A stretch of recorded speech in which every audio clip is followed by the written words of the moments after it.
It's no secret Oklahoma homeowners are paying a lot for insurance. We've been covering it quite a bit in recent months, as you know. But now, a state lawmaker is trying to tackle those climbing costs. News 4's Tanner De Leon is here with how they're going to do that. Tanner? Well, the state's insurance commissioner tells me the rates are what they are for a reason. But two lawmakers say they believe there are ways to bring down those costs. I feel like Oklahomans might be getting taken advantage of right now. Democratic Senator Julia Curt has filed 3 bills aiming to tackle high home insurance costs. But Oklahoma's insurance commissioner says more and more claims are what's to blame. It really comes down to a math equation.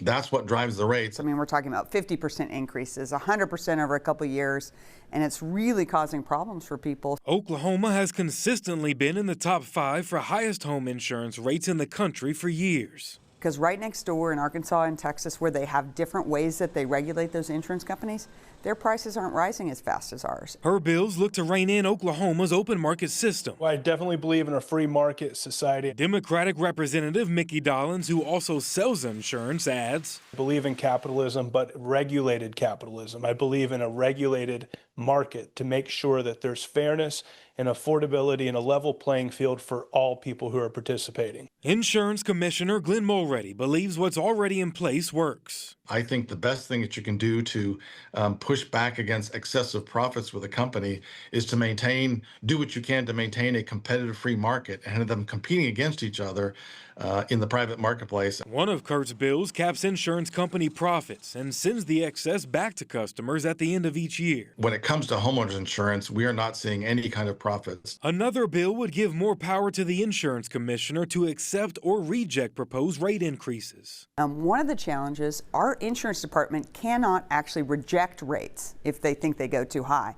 If we've got companies that have a 110% loss ratio, in other words, are paying out more than they're bringing in, there's not going to be a lot of rate increase requests that would be denied in that scenario, right? The third bill removes a person's credit score from the list of things companies use to determine how much someone pays, something a handful of states have already banned or restricted. It may seem unfair to someone at first blush, but again, the actuarial data to back that up as far as the risk of someone that's a lower credit score, the chance of them filing a claim or having problems is a higher risk than someone with a higher credit score. However, Mulready adds the state does not require insurance companies check credit scores. It is up to them. But Curt says something needs to be done. We can solve this problem. Maybe we don't take the big steps like I proposed. Maybe we take smaller steps.